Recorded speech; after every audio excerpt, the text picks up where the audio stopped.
Do ants need to breathe? Do ants have little tiny sets of lungs, or do they just run on sugar and sun? I know this one. I got this. I just had an entomology exam on this. So, this diagram is not an ant. It looks like a grasshopper, but pretty much all terrestrial insects have a relatively same respiratory system, so just bear with me. So, they don't have lungs. They don't have like the same internalized lung set that mammals like us have. They have this entirely different setup. So it starts out with spiracles, which are these little openings all along the thorax, which allows air into the insect respiratory system. So ancestrally and primitively, these are just open to the air, open to whatever feels like going in and out of it.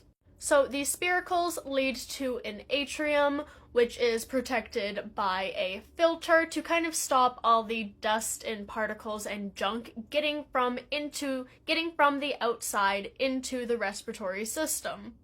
Then it goes through basically the rest of this diagram, through trachea, through air sacs where the oxygen is absorbed, the tracheals, and back out again.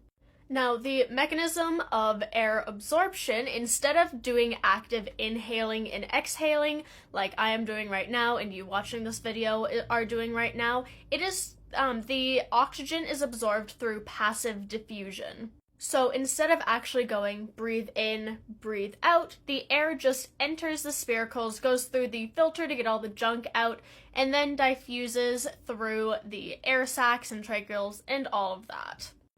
Now, insects do have some active control over this. Some species can open and close the spiracles to let the air go, there's hair in my mouth, the air go in and out, as well as some do abdominal pumping, which is kind of like breathing. They compress and extend the abdomen to make air move through more efficiently.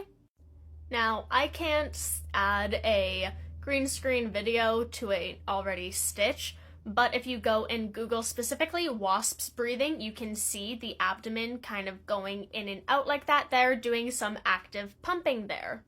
Now, this respiratory system is very, very efficient at small sizes, so this kind of respiratory system puts an upper limit on insect size because it is only efficient to a point.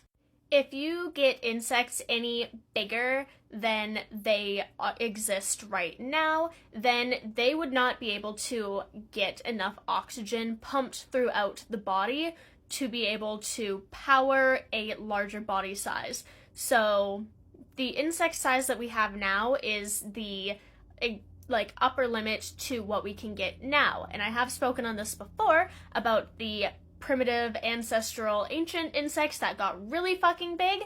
That's because of the higher oxygen content in the atmosphere. Been over this if you want to go check out a video. I have like 3 of them. But essentially, insects do not have lungs. They have this whole tracheal system, which is very efficient at the insect's small sizes, but does not work very well at organisms with bigger sizes, which is why all of the largest animals in existence today are not insects. No lungs, they have an entirely different respiratory system.